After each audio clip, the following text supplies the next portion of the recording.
My name is Daniel Carter, and I am 34 years old and on the morning.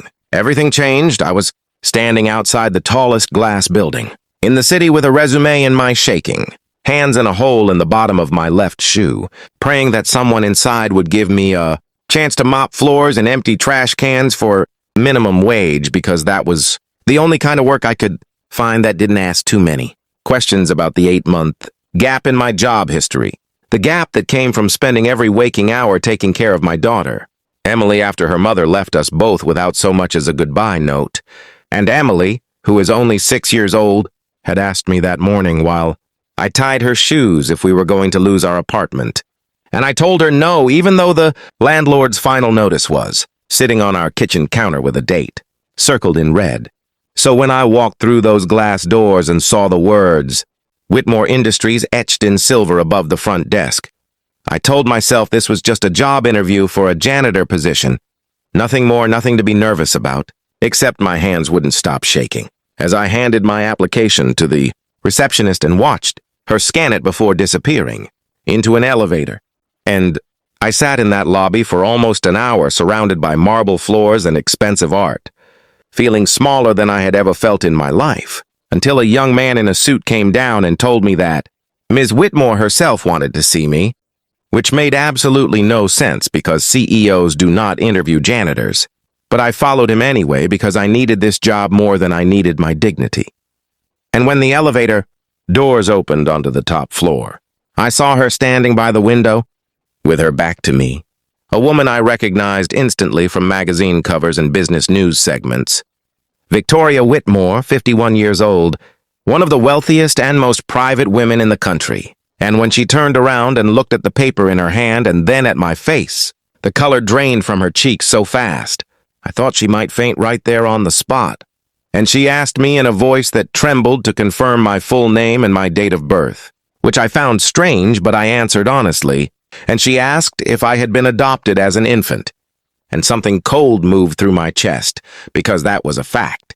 I had never told anyone outside of my closest family, not even the people I worked with. And I asked her how she could possibly know that. And she sat down slowly in her chair like her legs had given out beneath her and told me that 34 years ago, she had been 19 years old, poor, alone, and terrified, working 2 jobs just to survive after her own parents threw her out of the house when they discovered she was pregnant. And she said the father of her baby had vanished the moment he found out. And she had made the hardest decision of her life, placing her newborn son into the arms of a kind, older couple through a private adoption, because she believed with everything in her that she could not give him the life he deserved. And she said she had spent every single year since then wondering what had happened to that little boy, wondering if he was happy, if he was loved, if he ever thought about her at all. And she pulled a small, worn photograph from her desk drawer, a photograph of a baby wrapped in a blue blanket with a tiny birthmark on his left wrist.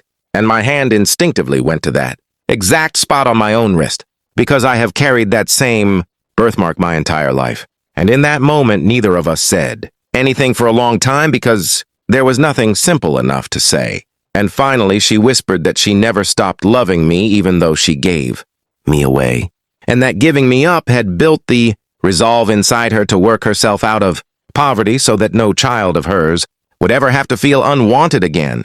And somehow that drive turned into the very company we were now sitting inside.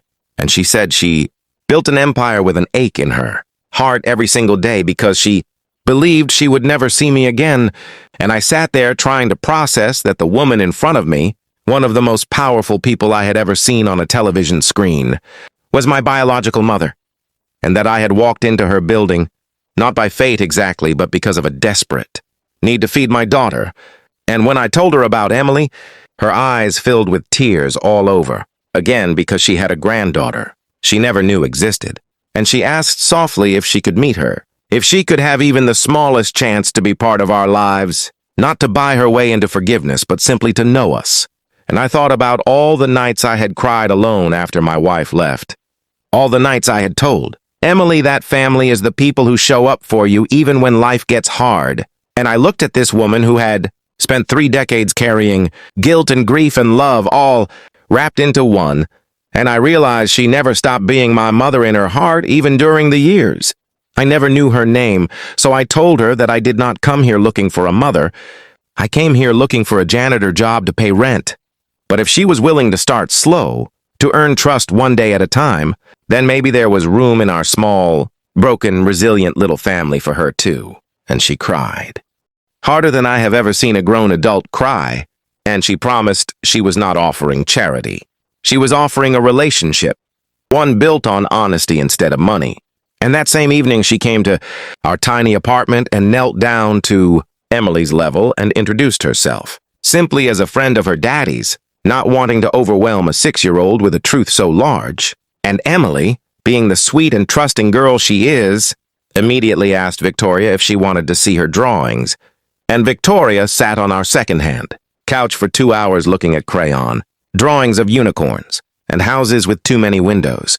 And when she left that night, she hugged me at the door and said that finding us again was the answer to a prayer she had almost given up praying. And over the following months, our lives slowly wove back together, not through wealth or grand gestures, but through small dinners, phone calls, Sunday visits, and the kind of patient love that rebuilds what time and circumstance once tore apart. And I never did take that janitor job because Victoria offered me a position managing operations at one of her community outreach centers, work that let me help other struggling parents the way no one had been able to help me. And every single day, I am reminded that sometimes the family you think is lost forever has simply been waiting on the other side of a closed door, waiting for the courage to knock.